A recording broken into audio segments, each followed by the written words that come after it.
ದಾಂಡೇಲಿ ಪತ್ರಕರ್ತರ ಮೇಲೆ ಸಿಪಿಐ ದರ್ಪದ ವರ್ತನೆಯನ್ನು ಖಂಡಿಸಿ ಸೂಕ್ತ ಕ್ರಮಕ್ಕೆ ಆಗ್ರಹಿಸಿ ಕನ್ನಡ ಸಾಹಿತ್ಯ ಪರಿಷತ್ ವತಿಯಿಂದ ಜೋಯಿಡಾ ತಹಶೀಲ್ದಾರರ ಮೂಲಕ ಜಿಲ್ಲಾಧಿಕಾರಿಗಳಿಗೆ ಮನವಿ ಸಲ್ಲಿಕೆ.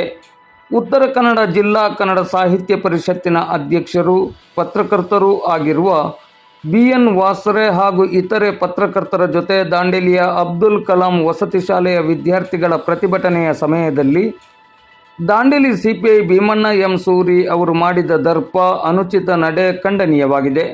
ಇವರ ಮೇಲೆ ಸೂಕ್ತ ಕಾನೂನು ಕ್ರಮವನ್ನು ಕೈಗೊಳ್ಳಬೇಕೆಂದು ಜೋಯಿಡಾ ತಾಲೂಕು ಕನ್ನಡ ಸಾಹಿತ್ಯ ಪರಿಷತ್ ಜೋಯಿಡಾ ತಹಶೀಲ್ದಾರ್ ಕಾರ್ಯಾಲಯದಲ್ಲಿ ತಹಶೀಲ್ದಾರರ ಮೂಲಕ ಇಂದು ಶನಿವಾರ ಮಧ್ಯಾಹ್ನ 1 ಗಂಟೆಗೆ ಜಿಲ್ಲಾಧಿಕಾರಿಗಳಿಗೆ ಮನವಿಯನ್ನು ನೀಡಿ ಆಗ್ರಹಿಸಿದೆ.